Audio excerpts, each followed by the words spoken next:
Welcome in Z lab. Right circular cone में देखिए, ये जो बॉटम होता है वो एक सर्किल होता है, जैसे यहाँ दिखाया हुआ है।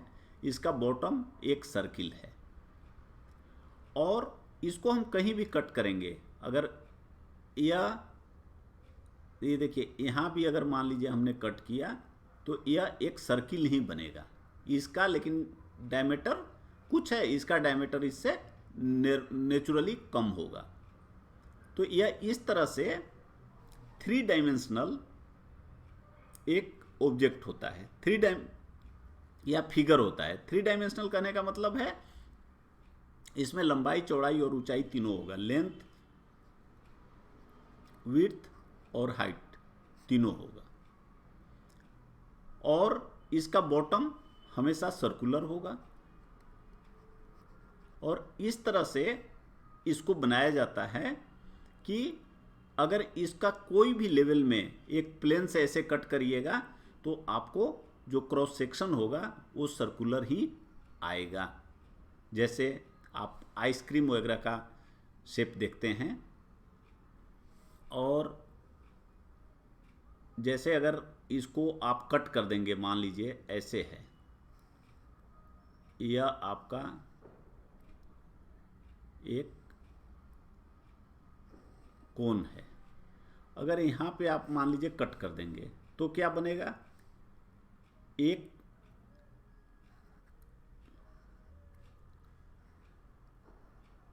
ऐसा कोन बन जाएगा और नीचे में जो पहले कोन था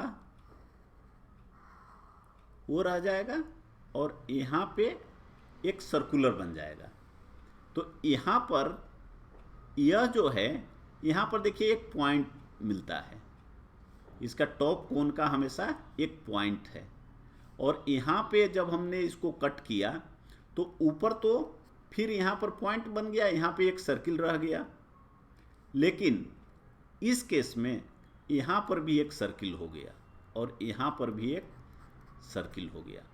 तो एक कोन का पार्ट हुआ, ऐसे कोन को फ्रस्ट्रम कहते हैं ऑफ कोन, और ये कोन हो गया।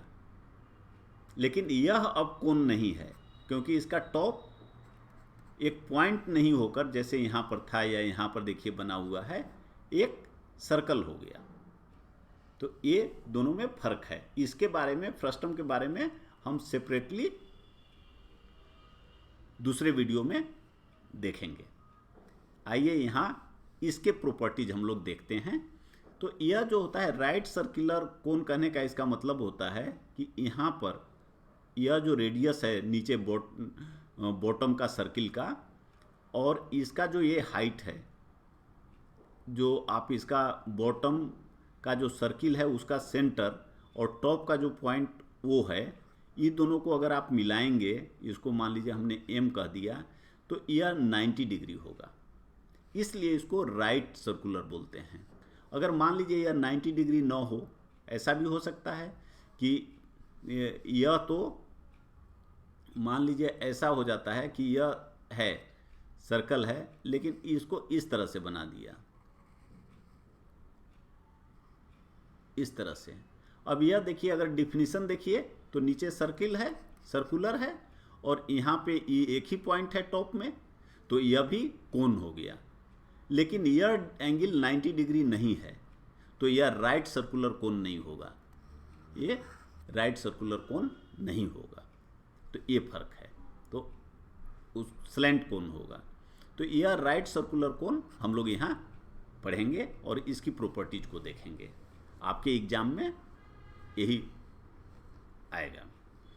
तो बेस रेडियस r और हाइट h, हमने मान लिया कि इसका जो बेस है उसका रेडियस r है और हाइट h है। तो स्लैंट हाइट, इसको ये जो o है और यहाँ पे बॉटम का जो सर्किल है, इसके कोई भी पॉइंट तक मिलाने से, मान लीजिए इसको P हम लिख दिए, ये P कहीं भी हो सकता है। या अगर ऐसा सर्किल है बॉटम में तो ये कोई जरूरी नहीं है कि यहीं हो रहा है, कहीं भी हो सकता है, यहाँ यहाँ यहाँ कहीं भी हो सकता है। तो इसको स्लैंट हाइट बोलते हैं। और ये स्लैंट हाइट का वैल्यू होता है √r² plus h²। r base का रेडियस है, वॉल्यूम 1/3 πr² h। अगर यह यूनिफॉर्म रहता है, इसका जो लेटरल साइड है, लेटरल डायमेंशन है, ये अगर बराबर रहता सब जगह, तो इसका वॉल्यूम होता πr² इंटू h। लेकिन यह यहाँ r से लेके 0 तक है, इसलिए यह इसका होता है 1/3 πr² h। और लेटरल सरफेस एरिया होता है πrl। टॉप एरिया यहाँ पे आप देख रहे हैं कि 0 है, पॉइंट है, तो टॉप एरिया 0, और बॉटम एरिया πr², क्योंकि सर्किल है πr²। तो टोटल सरफेस एरिया हो जाएगा, यह जो लेटरल सरफेस एरिया है LSA प्लस बॉटम एरिया। तो देखिए πrl प्लस πr², तो πr अगर आप बाहर कर लीजिए, πr बाहर करिए, तो ये बच जाएगा r प्लस l। अब आइए एग्जाम्पल देखते हैं। If the radius of the base of a cone be 7 centimetre and its curved surface area be 550 square centimetre, find the volume and total surface area of the cone. अभी कह रहा है कि देखिए कोई कोन है,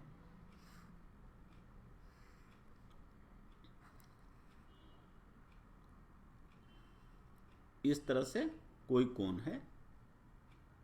अगर कुछ नहीं दिया हुआ है तो इसका मतलब है कि यह, जैसे अभी हम लोगों ने देखा, राइट सर्कुलर कोन है। रेडियस दिया हुआ है 7 centimetre and curved surface area दिया हुआ है 550 स्क्वायर सेंटीमीटर।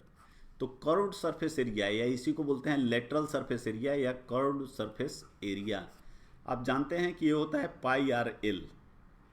तो यह दिया हुआ है 550 और r आपको दिया हुआ है 7 सेंटीमीटर। तो इससे l का वैल्यू निकल गया 25 सेंटीमीटर। और l² इज इक्वल टू होता है r² प्लस h²।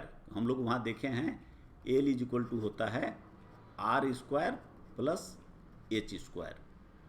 तो h का वैल्यू आप निकाल लीजिए, तो 25² माइनस 7², तो आपका 576 हो गया h² का वैल्यू। तो h इज इक्वल टू हो जाएगा 24 सेंटीमीटर। तो v हो जाएगा 1/3 πr² h। पहले अभी हम लोगों ने देखा फार्मूला, वैल्यू रख दीजिए, r के जगह पे 7 एंड h के जगह 24, पाई के जगह पे 22/7, और इसको सिंप्लीफाई कर दीजिए, तो a3 और 24 8 हो जाएगा। 22 इंटू 7 इंटू 8, यह 7 और एक 7 यहाँ कट गया, तो आंसर हो गया आपका 1232 सेंटीमीटर स्क्वायर।